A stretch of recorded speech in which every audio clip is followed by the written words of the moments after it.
lẹ́yìn òdi mo kí gbogbo yín káàbọ̀ sí orí ìkànnì Mufty. Mo kí yín pé ẹ káàárọ̀, ẹ káàsán, ẹ káalẹ́ ní gbogbo tẹ́ bá tẹ́ láǹfààní láti máa wo ìkànnì Mufty. Àjíjẹ ara yóò máa jẹun, Ọlọ́run ní fẹ́ ṣọṣẹ́ gbogbo wa. Ojú tẹ̀ fún wa àti títẹ̀ fún wa kò sì ní fọ́nà ṣe ẹ ṣeun. Mufty TV #1 Islamic channel jẹ́ ìkànnì tí ó wà fún oríṣiríṣi wáàsí àti ọ̀rọ̀ ẹ̀sìn látọ̀dọ̀ ọ̀pọ̀lọpọ̀ àwọn àfáà ńláńlá jàǹkàjàǹkà tí wọ́n mọ̀ máa ṣàlàyé ọ̀rọ̀ nípa ẹ̀sìn wa.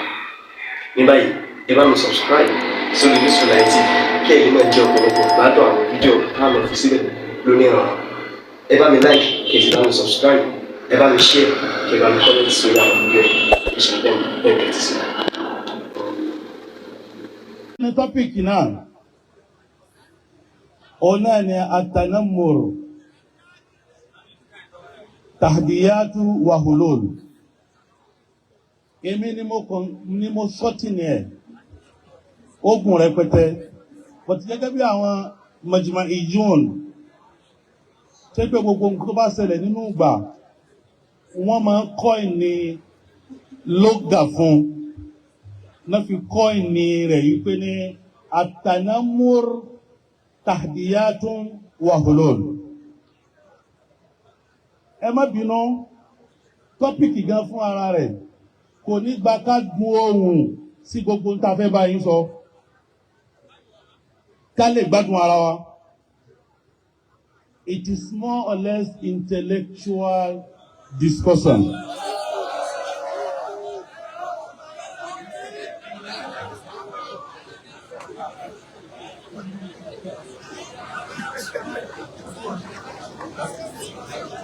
Àwọn Mùsùlùmí,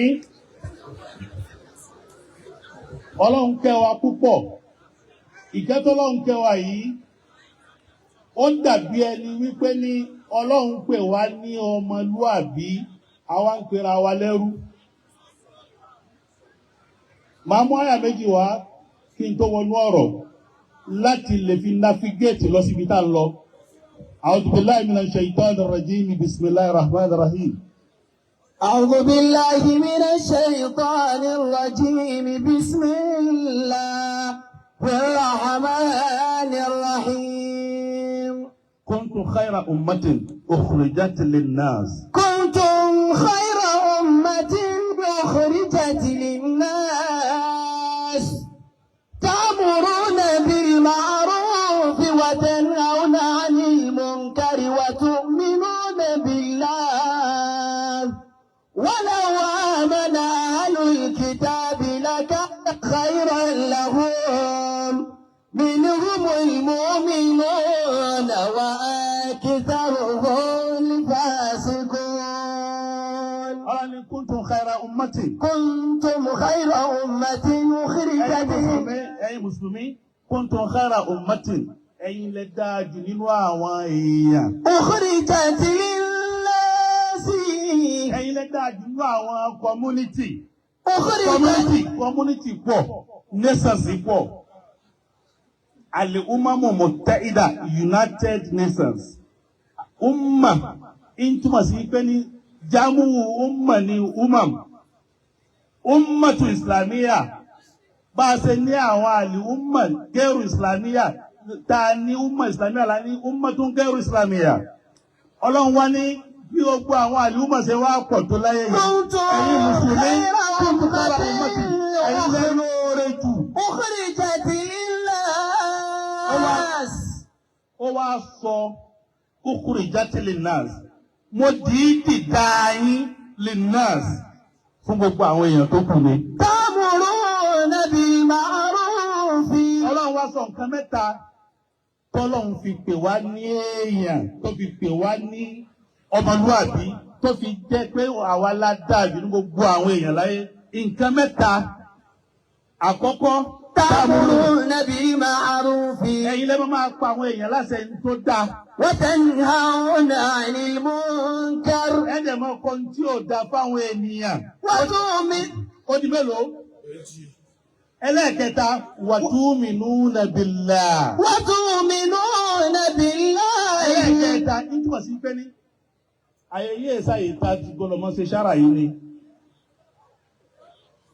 Ọlọ́run ti ká pa àwọn èèyàn láṣẹ ṣáájú ìmánì ó ti ká pọ́n tí ò dá fáwọn èèyàn ṣáájú ìmánì ló wá fi ṣẹlẹ̀ kẹta ó ń túmọ̀ sí pé ní àwọn èèyàn kan bẹ́ńbì kan wọ́n máa ń pa àwọn èèyàn láṣẹ dáadáa wọ́n máa ń pọ́n tí ò dá fáwọn èèyàn wọn ò ní ìmánì ni. Allah.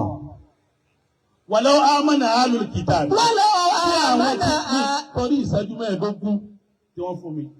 Walau amana ahlul kitabi àwọn tá a fún tírà ṣáájú yín the people of the books tá a fún ní tírà ṣáájú yín law amana lánàá bá lọ lé gbọ́ lọ́n gbọ́ ni. lakana khayran lahum.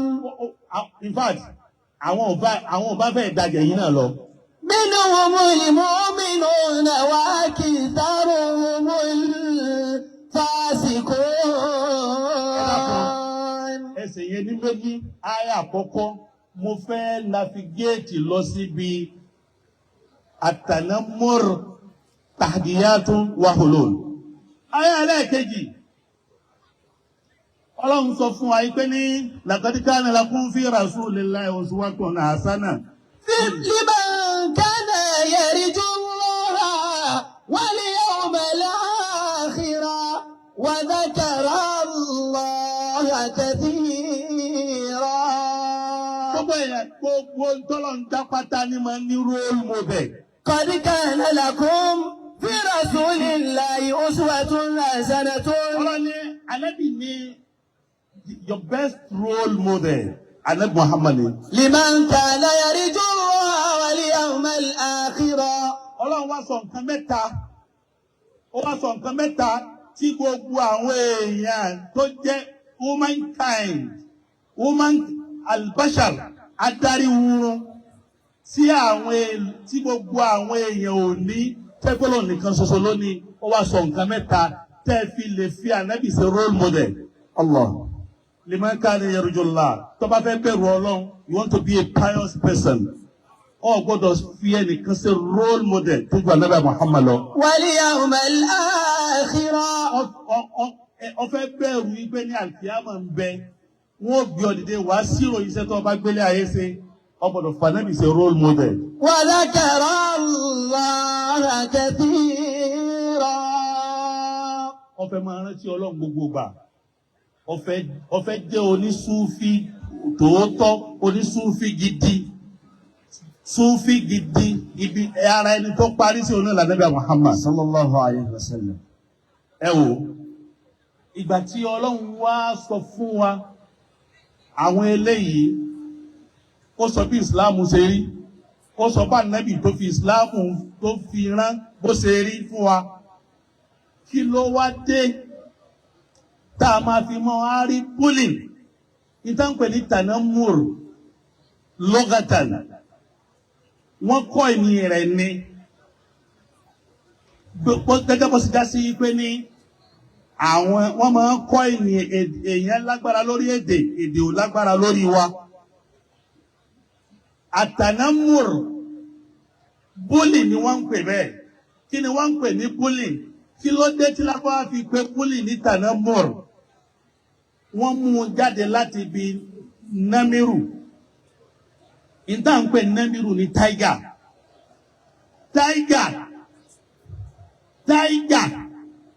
Ìwà wo ni wọ́n ń bẹ lọ́wọ́ tiger? Tán fi wá dá pé ní tiger ni wọ́n fi sọ bullying lóókọ. Ìwà méjì kan ń bẹ lára tiger tí wọ́n fi sọ bullying lóókọ. Àkọ́kọ́ òun náà ni ṣàjà. Tiger ní akin. Ẹlẹ́ẹ̀kejì ìwà sulukun odòwàníyùn aggressive character ń bẹ lára tiger. Béèyàn bí tiger bá fẹ́ pa nǹkan, báwo ni tiger ṣe máa ń fẹ́ pa nǹkan? Ó máa ranjú, ó máa ṣe ọwọ́ láti bu nǹkan náà fi pé gbogbo ẹni tó bá ń búlé èèyàn ní mutanamiru.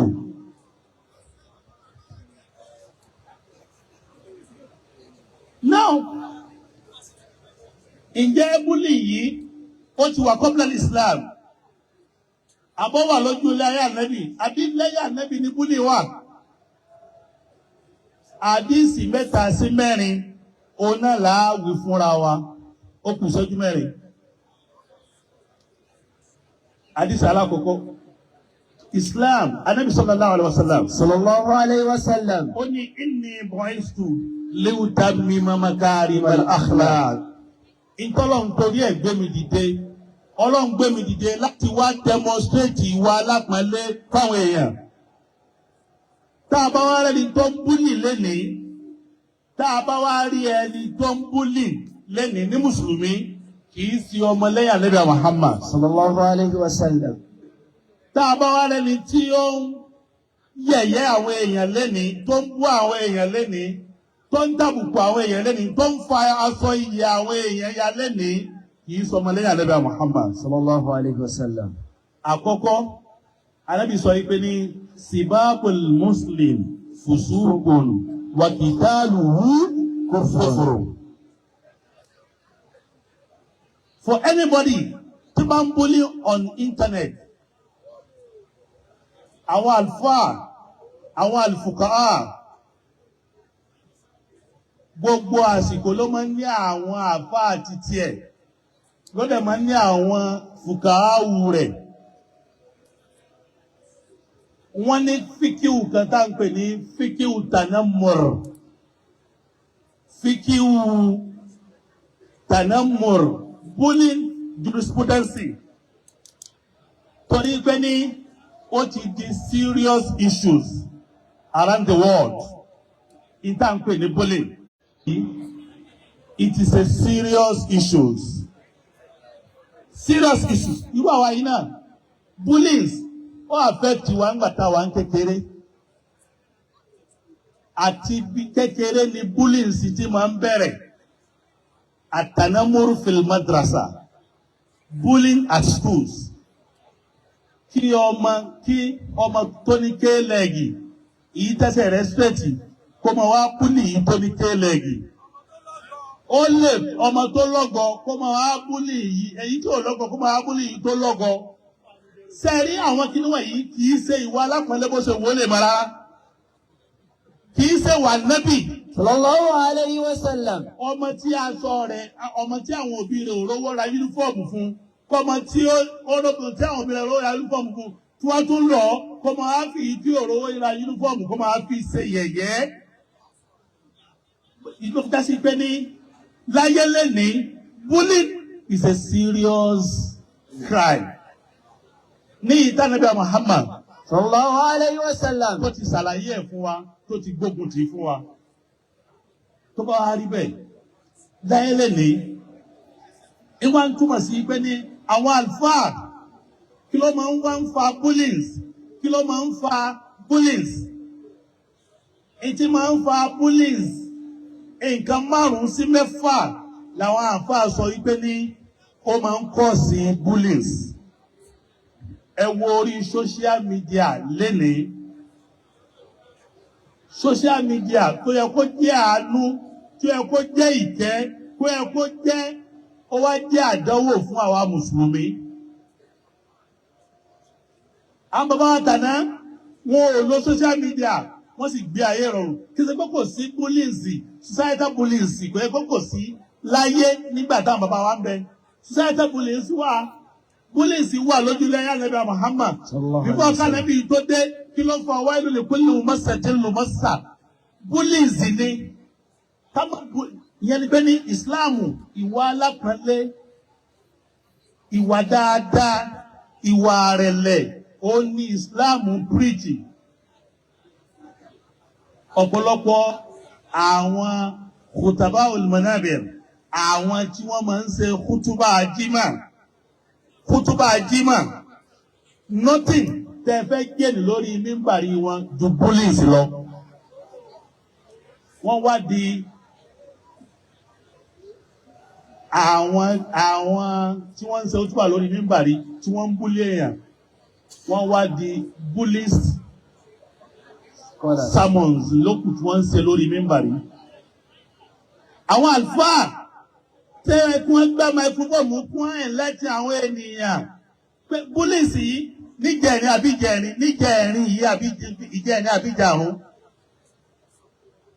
Jamaatu Nasrul Islam ní Kaduna àbí Zaria ni wọ́n ti organize wọ́n organize a big conference tó kó gbogbo àwọn tọ̀wáìfù jọ Islamiyà in 20 discuss in parallel lélẹ́yìí. It is a serious issue. Ẹ̀kọ́ ní Islam ní ká kọ́ àwọn èèyàn. Adúrú ẹ̀kọ́ tí ń bẹ nínú Al-Qur'an. Mo wá padà. Ó kù ṣẹ́jú méjì.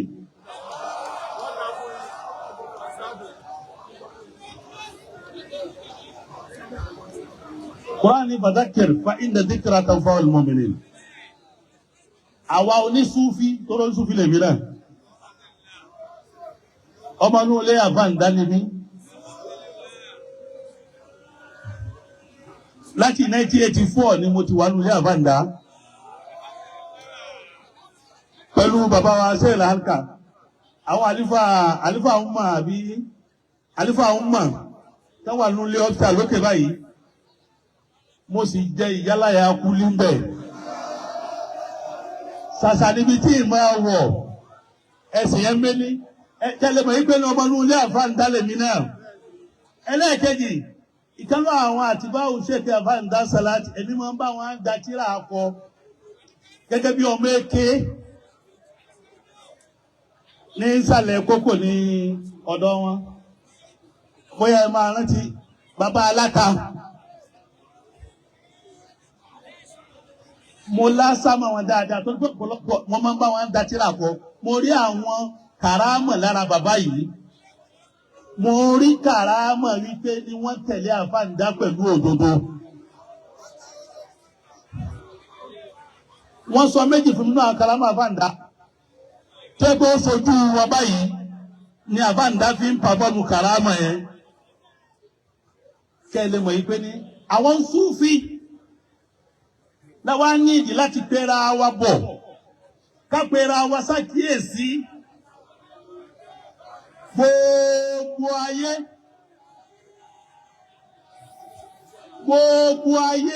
gbogbo tọ́gbẹ́ láyé wọ́n máa ń sọ pé ní mani Ahlus Sunnati wal Jamaa mani Ahlus Sunnati wal Jamaa mani Ahlus Sunnati wal Jamaa. Dẹ́bílítà tí mo fẹ́ fún yín yìí tẹ́lẹ̀mí bá sọ ní tó yàtọ̀ sí ẹ fọ́ọ̀tì ẹ rọ́ǹgì ẹ fọ́mátì ẹ dìlítì tí o bá gba dìlítì ẹ wá quarantine ṣé mo tán pẹ̀lú quarantine mọ́ tí fáwọ́sì bá wọrí kọ̀ǹpútà tó bá tí àfẹ́tì àwọn files yín tí ò jẹ́ kẹ́ lè ráyè sí wọ́n wá ẹ wá quarantine ẹni pé ní ẹ mú fáìlì yẹn ẹ wá lọ lè fi sílé ìtọ́jú ẹ máa wá fi antivirọ́ọ̀sì ẹ máa fi rọ́ọ̀nù rẹ̀ tẹ́ fi yọ fáìlì fún bẹ́ẹ̀. Mani Ahlus Sunnati wal Jamaa. Nínú kan tó fẹ́ kẹ́ mú lọ dédé yìí tí ó sì sàbàlẹ̀ fún yín ká padà síbi táwọn bàbá àtàná fún ọ̀dà nkẹ́kẹ́ mí ìpapọ̀ mọ́ ní tí wọ́n gbé dání. Àwọn tá ń pè ní Ahlus Sunnati wal Jamaa àwọn mẹ́rin náà ni. Àkọ́kọ́ al-Asha'ira, ẹlẹ́ẹ̀kejì al-Maturidiyya, ẹlẹ́ẹ̀kẹta àwọn Ahlul Hadith, ẹlẹ́ẹ̀kẹrin Ahlut Tasawwuf. Tó bá ti ya ìdí ni wípé ní gbogbo àwọn tí wọ́n ọ̀rọ̀ pọ̀ lórí àrùkọ̀ kan tí mo wí gbogbo àwọn tí wọ́n tan ẹ̀sìn káàkiri gbogbo ayé àwọn oníṣòfin ní Malaysia ní Indonesia ní gbogbo Asia ní North East North Africa West Africa South.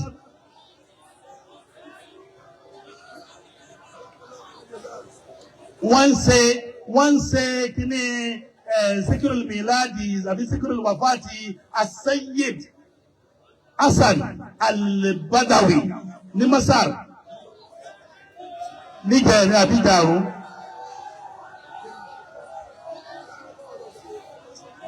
Wassalamu alaikum warahmatullahi wabarakatuh.